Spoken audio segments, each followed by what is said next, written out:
Now we're I'm trying to. live. We are live, and I am tweeting, and we Oh, are that's good. live. Yeah. Wow, and we are live. Okay, I'll just tweet this little TV emoji, and then we're good to go. Okay, I'm host B. So Yes. Welcome to Slow and Steady, the podcast where you get to follow along as we build products in public. Each week, we'll give you an honest peek into our lives as we share our struggles, our wins, and everything in between. I'm Benedict, and I'm feeling excited.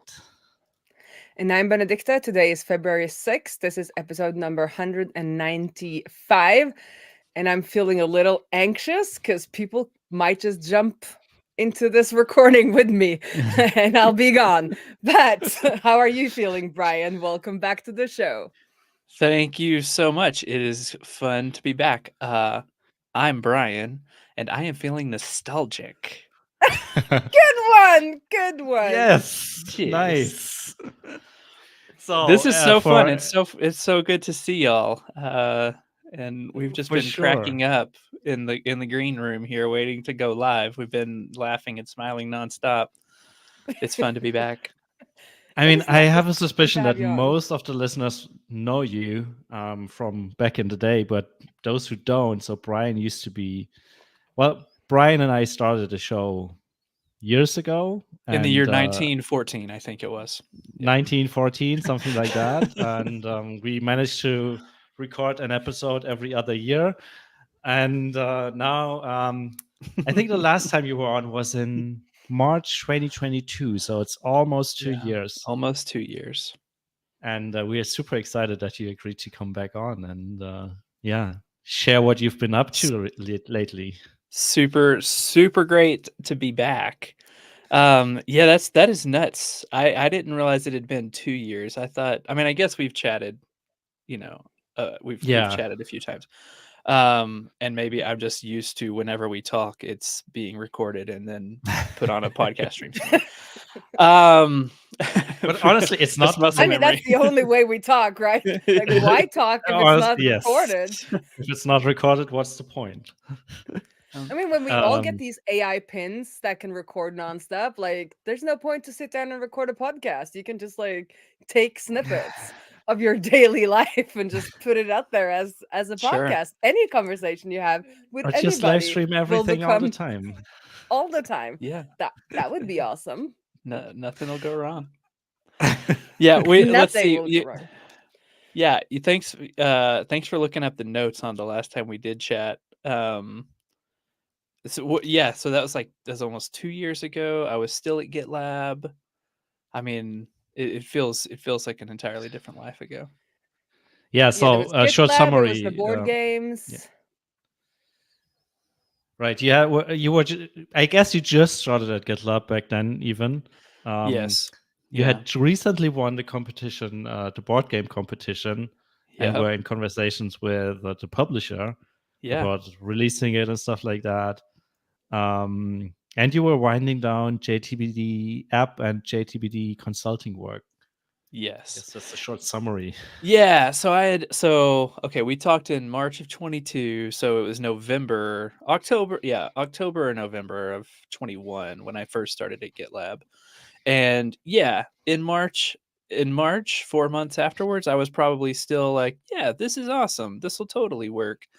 Um, and I would say things began to unravel. I mean, it's kind of just even a conversation inside the company as well, that like, the old school GitLabbers are bummed that the old GitLab doesn't really exist anymore, and it's a public company. Legal's got to be involved in everything. The transparency value has to be, you know heavily, tampered down for legal purposes, et cetera, et cetera. I mean, and to their credit, like, they went public, they've grown. I'm not sure how many people they have now, but when I was there, it was like 1,200 or 1,400. um and so, I think a lot of the 1,400 people. yeah, yeah, and 100% remote, no office anywhere. Like, kudos, credit, like, amazing. for all of those accomplishments. And it is just absolutely not a startup. Um, Yeah. and so just the degree of process and slowness and everything, like it just is not my best, not my best situation. Anyway, when layoffs came around, basically like 1 year after we had that conversation, not quite a year, layoffs came around and they just cut out the entire product operations department. And I was pissed about it for about an hour, and then screw them, like they're like I know what to do next. I can figure out how to make this work, for me. um and yeah, and so I just hopped back into consulting and have been doing that for coming up on a year.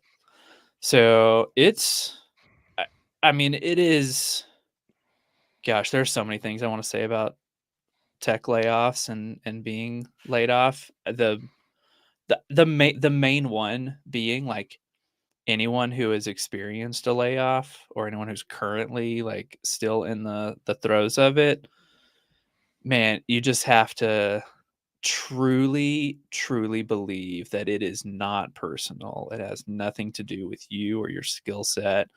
Don't let any of that get to you. Um, the number of, like, people I worked directly with at GitLab, who reached out and were just like, "Oh, this is, man, that sucks. This you were, hey, if there's anything I can do, let me know." Da da da da da da. It which I think is the case in most cases. Like, just don't let it get to you, and keep your head up, stay positive, and just do the next right thing. Like, it's because it's freaking crazy out there right now. Yeah. There's been a So lot that of layoffs over the last year. It felt like in second wave right before Christmas. last 2 years, I mean, last there were 2 less years, yeah. than there were less than 20. Is that true? Like, I feel like it was the last half of 22 and the first half of 23 where the bar graph really peaks and it's starting to slow down. But they're still coming. I mean, it's wild. We're seeing it in Oslo right now, and because where we see it is in consultancy, or what we can call consultancy, but it's basically contracting agencies, Yeah. or like agencies, yeah, with like, what is it called, like augment, like heads for hire, like staff augmentation. It's Staff the American augmentation, word, yeah, staff augmentation. And I've seen that a lot of the big ones and even the smaller ones are like, they're because you can't really just lay off people in Norway, but they are like put to pasture. I'm just kidding. What's the word? Put to Permittert is the pasture is an Norwegian word. idiom. Wait, say Yeah, what's but the, that's what's the word? What is it? permittert. It means that they don't have a job, but it's temporary. So they're like temporary laid off, and then like the government steps in and like covers their salary for a while, and you're allowed to do that. I don't really know about the legalities, but like you can do that for a while. And then you'll either have to bring them back or do a layoff. But in Norway, if you do layoffs, you're not allowed to hire again for, I think it's a year or two after the layoff. You can hire for the same positions. So that's why they do this like in between Yeah. thing. And I just had Yeah. a conversation with somebody that the company that I started out at all those years ago, they just did 30% that are now Wow. like on vacation. What positions do you know? So Like, those what? are mostly all developers. Yeah. Yeah. Interesting. Okay. And it started, so that's like you might not know this, but I was working for a bank like part-time the last year. Mhm. So they got rid of almost all their contractors right before Christmas. And then now we're Wow. seeing the ripple Oh. effects in the agencies, kind of seeing that the contracts aren't being renewed that they might have thought were like, a certain Yeah. a certain thing because they're like, the big bank is almost like the government, right? And other kinds of organizations like that. So interesting times. Yeah, that's Mhm. interesting. I mean, the other thing is like, so yeah, I was pissed off for about an hour, wrote about it on LinkedIn, and like, The new emotional social media. yes, like quick processing and screw it. Like I know how to be self-employed. We'll just go and make some money now. And let's see, like March, April, May, June, July, August, we're just boom, boom, boom, project. It's like, okay, cool. This is great. This is totally working. And y'all, it's not as if it was like a slow decline in slowdown in consulting projects and inbound leads. It was just like a full-on cliff. Like they were there and then they weren't. And so like talking to other consulting people, and some other startup folks who are still in my network, like the vibe is definitely where it's now rippling out to, yeah, look, we just laid off a bunch of people. We're not going to hire an outside consultant for like research work. Like, are you crazy? So, I mean, they're still out there. Like I have a couple of leads that are like developing, but just the degree and the frequency, even though consulting is always lumpy, like it's been long enough that, okay, yeah, even that is really slowing down. And so, yeah, so that's why I've been pivoting pretty hard to, okay, let's move away from this like super high touch, white glove experience, high ticket, low volume approach. I'll run all your interviews for you, talk to your CEO, deliver you this report, et cetera, et cetera. Trying now to position things of, hey, startup team, you're probably sitting on a ton of research, right? That you haven't done anything with in a long time. Give me access to that, and in 3 days I'll have like a full-on report for you, which I can do with like these AI tools that I've been building, at a fraction of the cost, but I could do 2 a day easily. So like that's what I'm trying to pivot over to now, is more of an automated service and less of like a high touch consulting offer. So we'll see how that goes. But is that products that you are imagining just using yourself to give that more automated service or productized service, or are these products that you can also give the customers access to?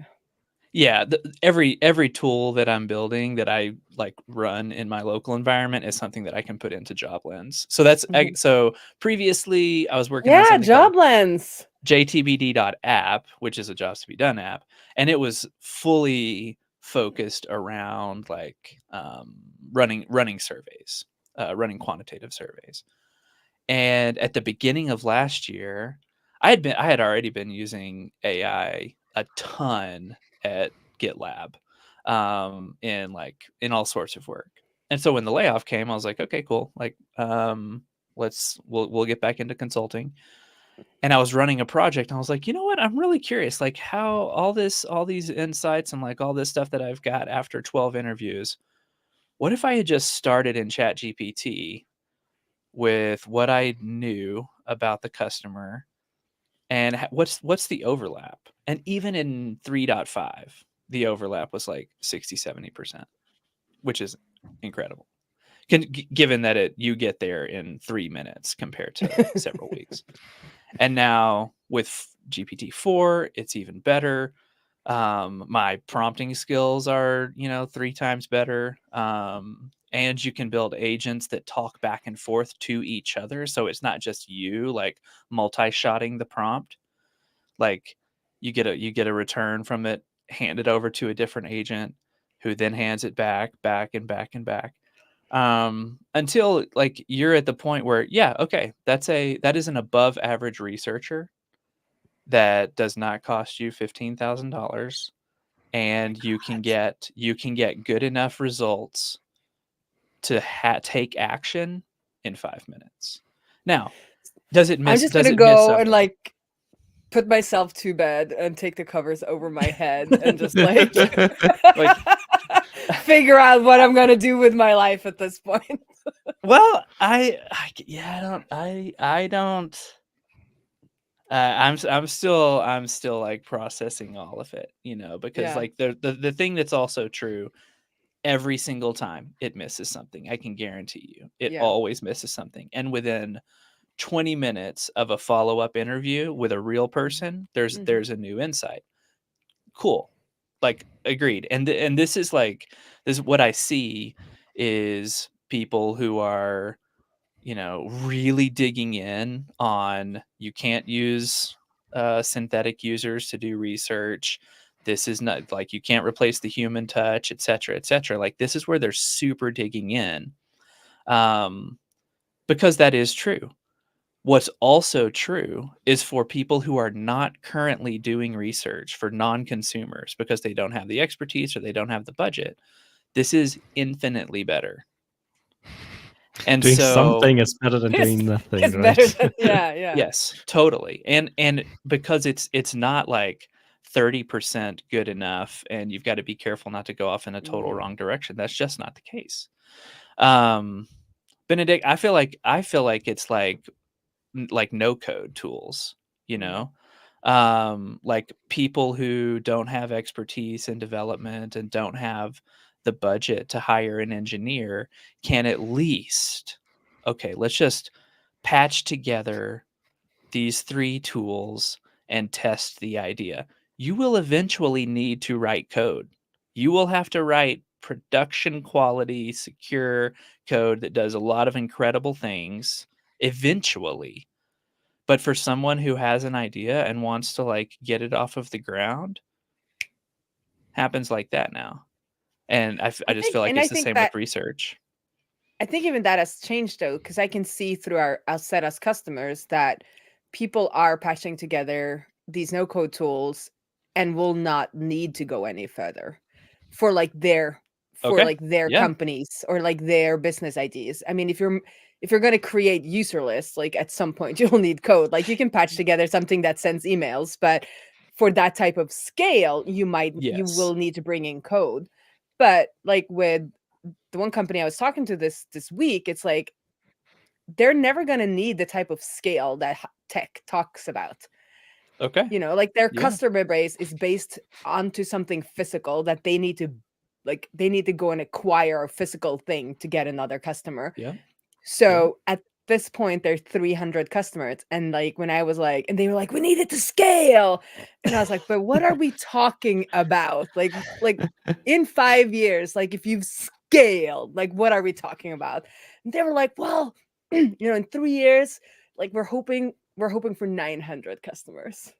And I'm like, this is like, this is You like if you Yep. go to the developer and ask for scale, they are going to build something heavily over engineered if your scale is 900 customers. Like I could go in and manually fix your database with 900 customers, just update every freaking row manually. Like, like Totally. the need is just so much lower than like what we as like more tech people kind of like think about. Yes. So like Yes. there's a lot of businesses that don't even ever want it, that will that will never ever really need a lot of custom code. Yeah. So maybe like in your case too, like maybe there are companies that will never really need to go out and do anything more than that synthetic thing that you're talking about, because their business case just doesn't, Yes. there's not a case, or it doesn't make sense like business wise or like money wise. Yeah. I could certainly see that. Like the analogy holds. Like we'll see.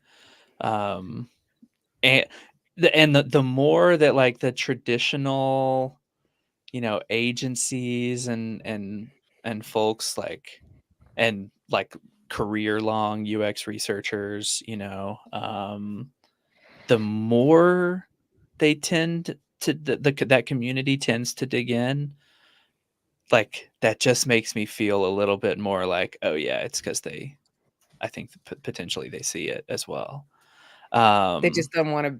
They don't want it to be and reality. at large, and that makes complete sense. But I also think that doesn't mean that research is going away or that researchers are going away. It just means that the job is going to be completely different in a few years, in the same way that a salesperson before the internet and after the internet, like the job, like salespeople still exist, but the job is fundamentally different, in so many ways. Tactically different, strategically the same. And I think the same will be true for designers and writers and engineers and researchers after AI. But what I'm wondering is like, where will these? Because what you're saying is like, okay, you can get the AI to do a lot of the basic, like they're a decent Yeah, researcher, but yeah. they're not like a really good researcher. Where will the people we need at the senior level get their experience? Like, if they can never be junior researchers or like junior developers, because like that can be, junior dev stuff can be done by Yeah. no code tools, and junior researching can be done by AI. Yeah. Like, how will people kind of gain the skill level that we need to have if Well, I they think never you're. get I don't know. I Just mean, I That's think just you're good. Yeah, go ahead, Benedict. I think it's just going to like be better at the junior stuff, right? I mean, what you're saying assumes that the senior level requires different knowledge, like that's based on the old ways, whereas like the senior levels based on AI or whatever other technology just might be something different, right? I mean, I remember people used to say that like you have to be extra good at math and like math theory and stuff like that to become a programmer, or even you have to really know how to work with memory and like allocate and reference and whatnot. And honestly, like in my day to no. day, for the most part, it's not an issue, right? So I guess it's another layer of abstraction, and you gain seniority on that different layer. And I mean, at some point, you probably start peeling off like one layer and like dig down and maybe read a book or two. But I guess it's just going to be on a different, like as Brian said, like it's going to be on a different level, or just like different tactics, I guess. Yeah. Yeah. And probably fewer people. At least that's what my feeling is here for developers, that most of the places are looking for a few what they're looking for right now in Oslo, at least, is like a few seniors instead of like a bunch of juniors. Like usually the model was like getting in like a lot of juniors and then like one or two seniors, and like that was the team. But now they're more like, well, with the tools we have, you could probably get the same job done with like two seniors alone. So then there will be less of the pyramid. Like most consultancy work, like McKinsey work on like that model where you have like a lot of minions and then they kind of lose their job at some point because they don't progress up to the top of the like McKinsey pyramid. So maybe we'll just like need less down here, and like more people like will go all the way, instead of just having like so many people. Because I think like the juniors in McKinsey are basically researchers. Like they do all of the like hands-on work that I guess that could be replaced, and they like have to make their dues, otherwise they're not allowed to move up the pyramid in McKinsey. Food chain, yeah. I mean, who knows what it'll look like? We don't have to go down this path. It was just me. I've been trying to ignore it. It makes sense to me that teams will be smaller, but then that would, ideally that means that there are more companies with teams. So more companies who have smaller teams, because you can do more with less. And then over however many, over a decade of a cycle, that will get integrated, and teams will, companies will build back up because things that we can't envision or imagine right now are gonna develop. But yeah, I think it'll change everything a lot. So back to Joblands or Jobs to be Yes, done so app. yeah, After my little yeah. tangent on do we even have the right to exist anymore? one of my favorite topics right now. Yeah, so basically, yes, any tools that I am building to do that consulting work, I can and do integrate into Joblands, because the idea would be, okay, cool, you don't even want to hire me for $2,000 to do this work. Okay, cool, for $50 a month, you can sign up for Joblands and do that with less specificity, etc. But it will be in there, or it already is in there. So you can do research from the ground up, you can upload transcripts, and it'll extract all these insights for you, etc. So that's basically what I'm trying to go to, is lower ticket, higher volume service for research that already exists, and then through that building the functionality into Joblands. So But can I do it all through Joblands? Like do a survey through Joblands and then go through the can't other do tools? can't do a survey yet, like within Joblands. Like that would, yeah, not trying to make an assumption, but to get the entire workflow done, to get the whole job done, it would eventually need for the user to be able to say, this job performer, these 20 desired outcome statements, create a survey that then I can use user list to just email all of my people to go take this, go to this URL, take this survey, and boom, by the end of the week, you've done an entire Jobs to be done research project for $50. Like, that's insane. But that's where you want to go. Yeah.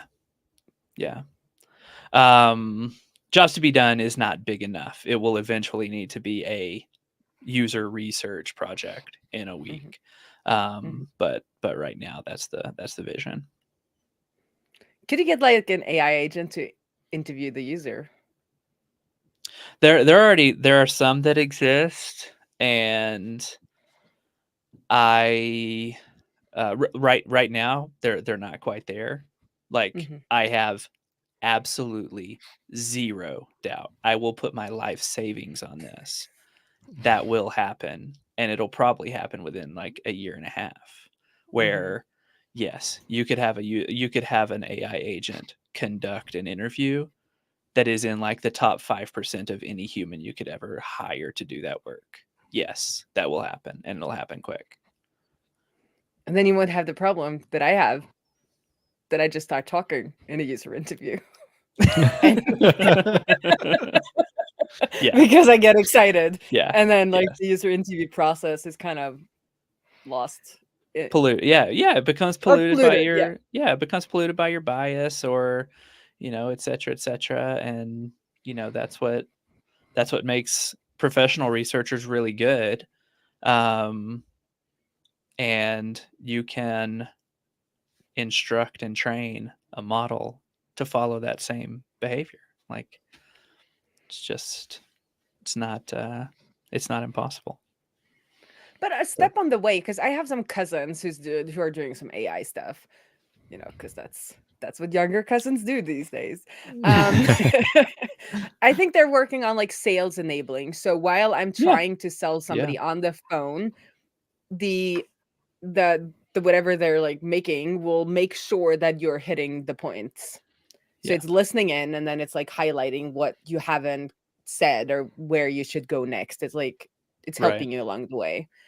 So I could see like between what we were talking about and where we're at now, like you could make something like that for me, where it says just like shut up, shut up, shut up, shut up, shut up, shut up, and then like now talk, and then like prompt me with my next like possible 3 questions. Because I've managed to actually not talk in some of these interviews, but I have a hard time, like you have that sheet and it's like which question should I like put in now? I like have a Yeah. sheet in front of me, and I'm like, Yeah. and then I get so like hung up on that I forget to Hmm. listen.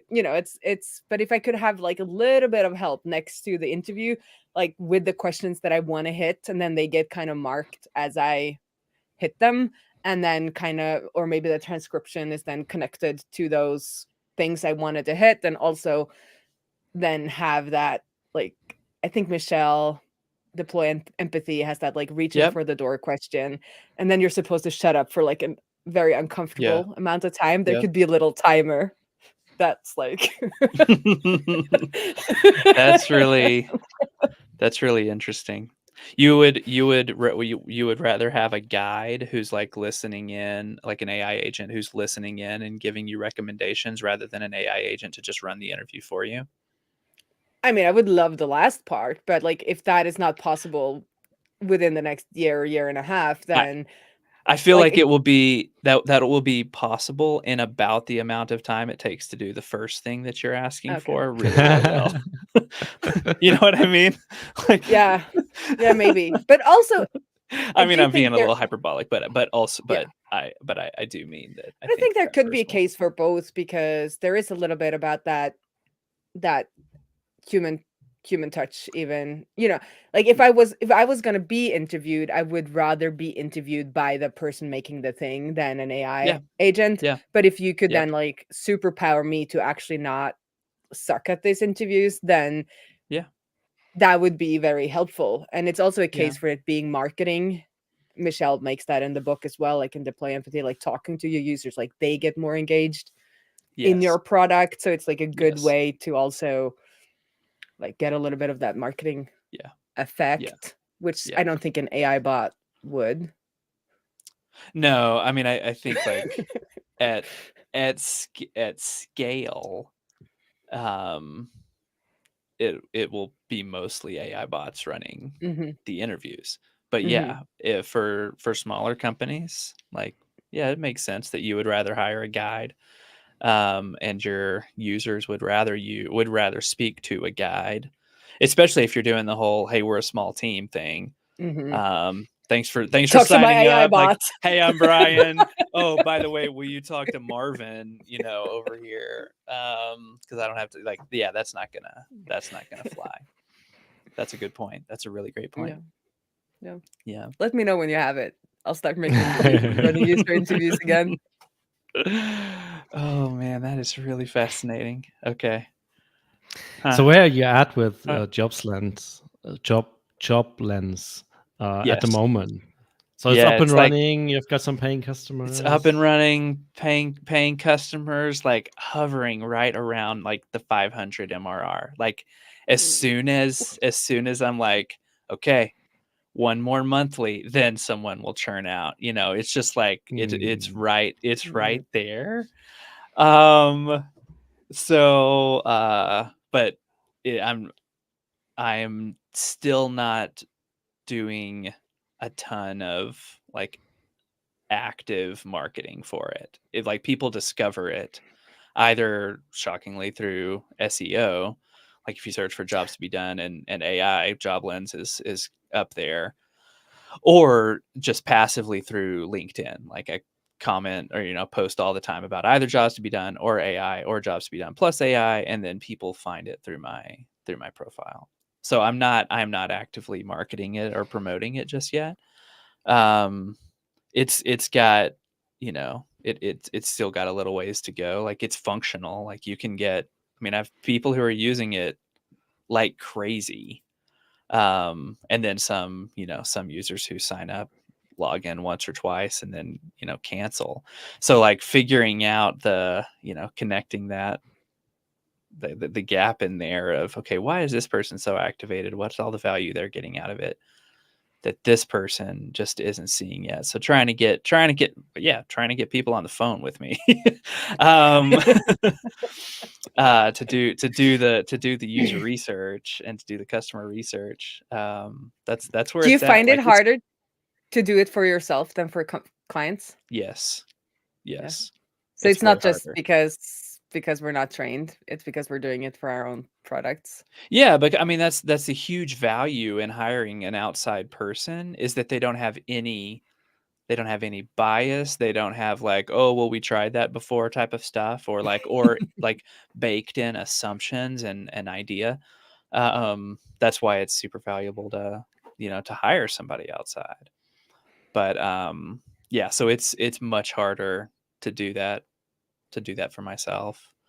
And it just gets so meta too when you're doing a jobs to be done interview about the jobs to be done process, because the person you're interviewing is also highly biased, because Because they're like jobs to be done people. you're hiring you're interviewing a jobs to be done practitioner about and they're like, well, and start talking like in the terms, and you're just like, okay, yeah, this is getting, we're in the third act of Inception right now. So And anyway, then but it's coming also along. becomes It's coming hard. along. Probably also becomes hard to tell if they're like, because they know the process. You have to still make sure that they're actually telling what they're actually doing, not what they're supposed to do. And then they end up reviewing you and like, you're doing this entirely wrong. You shouldn't ask the question like this. You didn't ask me this question, so I'll ask and answer. I had one of those, and it was really, really funny. I mean, at the end, it really is just like, okay, what is the outcome that they're looking for? And so just trying to get to that. But that's where it is. I mean, development is kind of, like going along slow and steady. And because I'll develop these tools for a project, or to share some free resource on LinkedIn for marketing. And like, okay, cool, that's a feature, that's totally something I can build in. And so it's everything, like those things are synergizing really, really well. It's just that consulting isn't bringing in as much as it needs to in order for me to feel like fully focused on it. So that's like where I'm trying to figure out, okay, do I try to pitch to a startup studio or, yeah, anyway, so that's where it's all at. Well, listen, I got excited about AI now. First time I've been a little bit like positively excited about AI. Yeah. I mean, there was this book, it's called The Age of Spiritual Machines by Ray Kurzweil, who now is famous. Like he's like the AI guy at Google or Alphabet or whatever they're called. And when I was like 19 years old, this band, Our Lady Peace, Canadian band, they had like a couple of like radio hits, but they were a legitimately good band. They had an album called The Age of Spiritual Machines, and I was like, huh, what's this about? And so it was Ray Kurzweil's book. They came out in like 98, 99, and the whole thing is about AI and about how, as we make machines become more like us, we will also become more like the machines, until eventually, there's a new species on Earth and they're indiscernible from blah blah blah.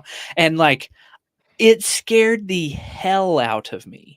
It sounded so dystopian and terrible. And like, my wife will tell you, like, from our mid-20s and on, I've always just been saying, they're coming, like, just get ready, like it's happening. Everything he says in this book, I mean, to a degree, like it's been debunked in a number of ways, but in some important ways, he's fully true. It's fully right. And so I think I've also just had like a long time to be thinking about when we create a new species, like when we are now on planet Earth with another, like a species that's as intelligent or more intelligent than us, what's that going to be like? And I honestly believe it's happening, and it's okay. It's gonna be okay. Is it though? Is it? Yeah. I'm just becoming, I think we have that like as a snippet somewhere where I'm like, I'm becoming more and more of like a Luddite. I'm like, Yeah. everything in my house with like buttons that I can like move. Like I don't I don't want Yeah. anything to not work because I don't have internet Yeah. or like battery power. But I guess I am Right. connected to the electricity. So I live in a city. At some point I'll just become one of those preppers and move into the woods and be Yeah. like no, Yeah. I'm not that bad.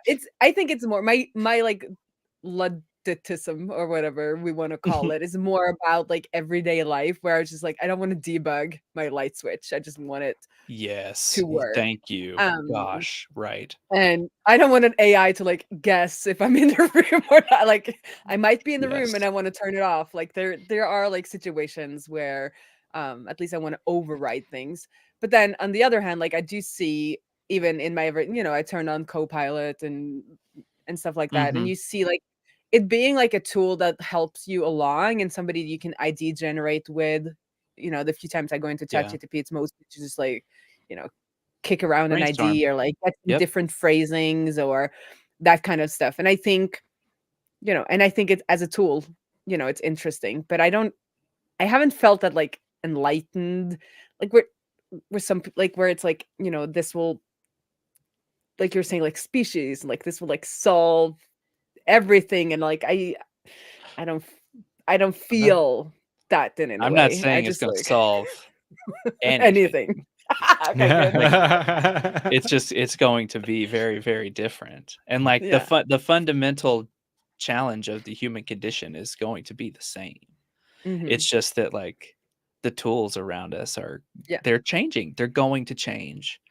And I think And people should talk about it more as a tool and not, I feel, but this is always happens in Norway. Like interesting. when Yeah. I was around when like app was the thing, like every company wanted an app. And There's it's an like, app what for are you that. going to use the Yeah. app for? Like, what is the outcome you're looking for? Which usually was, I want to brag to my friend at the golf course. Like if you got them to the point where they would admit why they wanted an app, that was what they Hmm. wanted. Like, because then they would be cooler than the other CEO that had an app.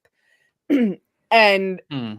at this moment in Oslo, I feel like AI is there where every company wants to brag about doing something AI without like like that hammer looking for the problem.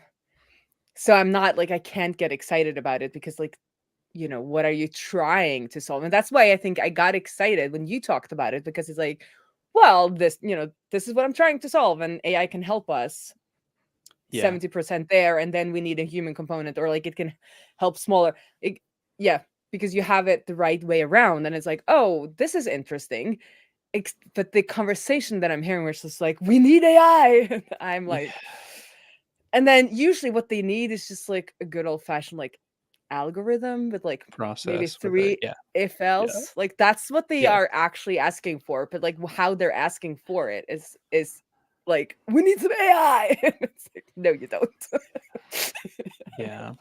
I can see that. Yeah. But fun fact, the Norwegian National Gallery just launched their semantic search through OpenAI so that you can search all of the collection using natural language, which I think is kind of cool. That's amazing. Yeah. That is very, very cool. And it's because it's open. Because somebody asked, like, well, what about, do you want to send all of the collection to OpenAI? And they were like, the service we're using is not supposed to train on our data, but we're quite certain they already scraped our data. Because when they were like testing it, they were like, okay, they already have this collection because it's in an open database. So of course it's already been chucked in there. So but I like the way the guy framed it, like their senior architect. He was like, they already got it, so why not? Why not pay them so we can access our own data? Exactly. No, but we are, at least in Norway, there has been we've come a long way the last 10 years about whatever is paid for by kind of the government should be open. So, all of the travel data is collected, at least is centralized, and then services are created that small travel companies around the country can then use, and they don't have to like rebuild that themselves. Cool. All of the map, all of the like mapped geodata was like opened a couple of years ago. The National Gallery is all kind of open in a database that anybody can like use. So that's reasonable, logical governance. What's that feel like as an American? What's it feel like to have let's not go down that route. reasonable governance? Let's not go down that route, but it feels okay. Well, No, there's that lots is of other bad stuff going of course on right yeah, now. Of course. So Yeah. Yes. so with our Well. government. So let's just stay there. Stay in the tech sphere.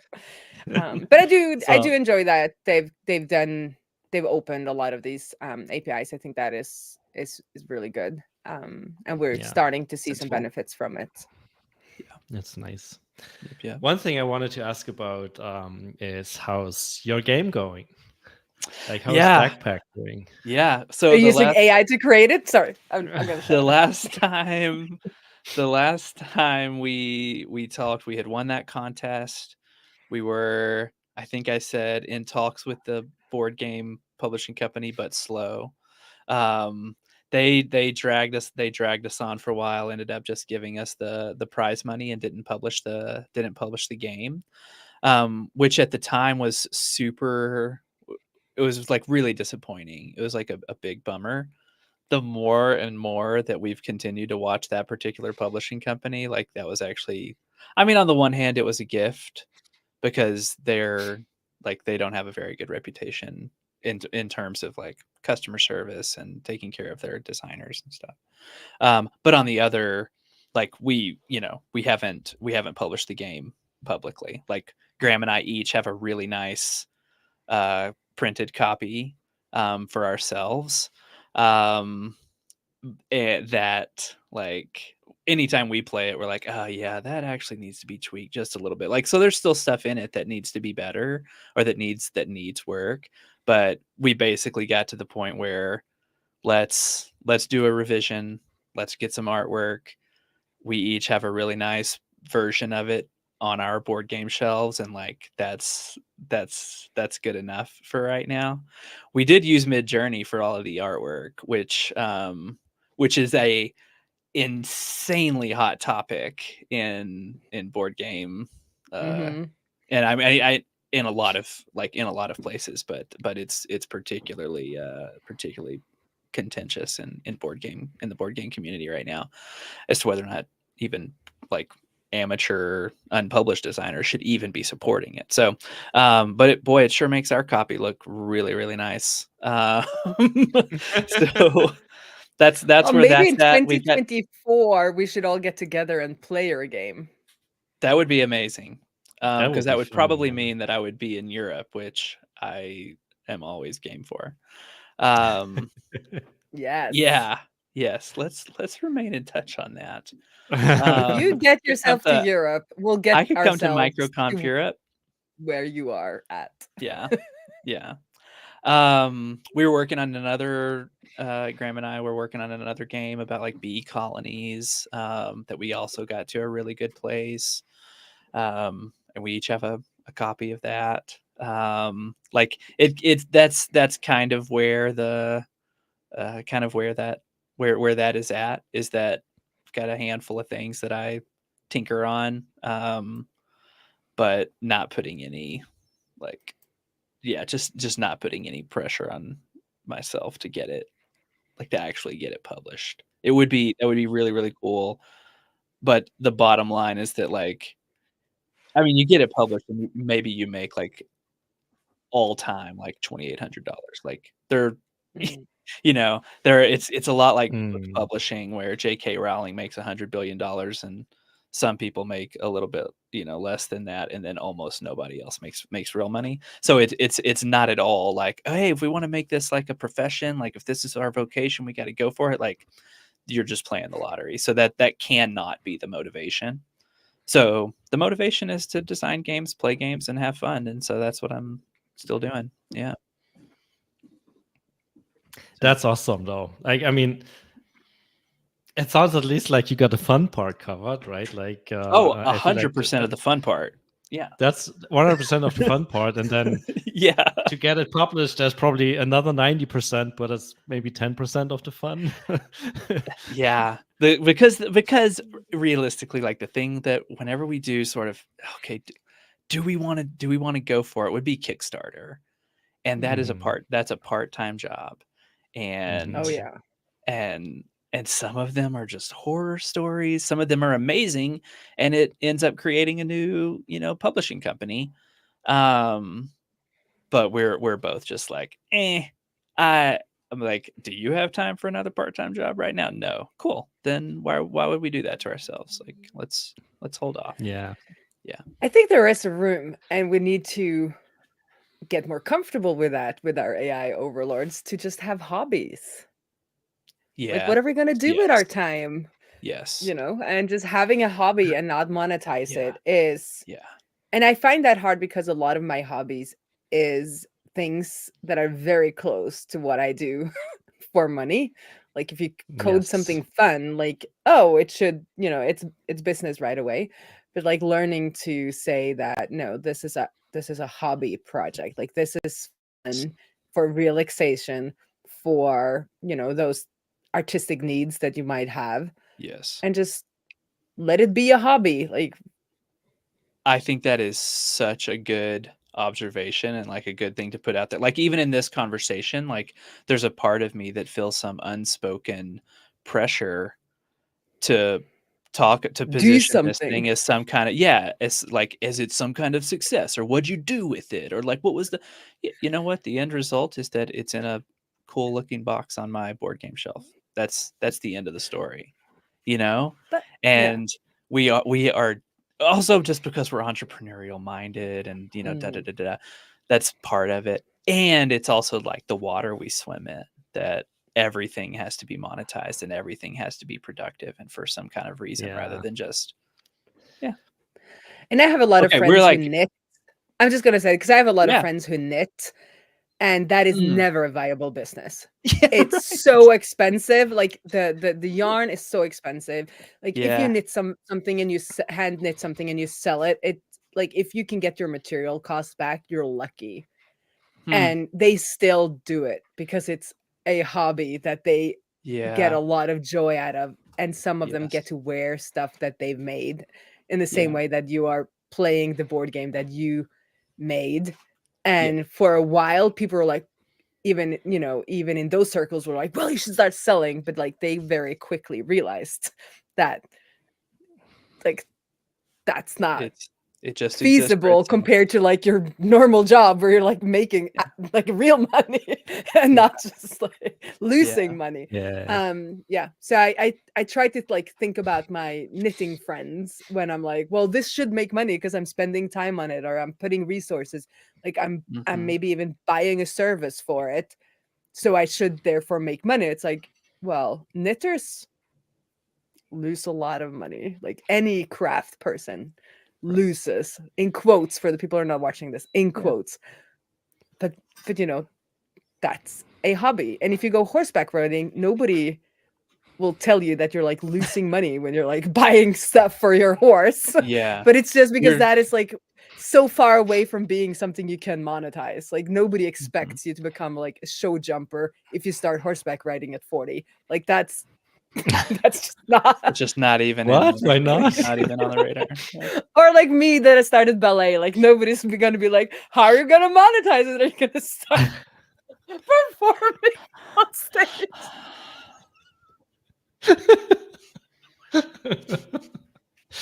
It's just so far.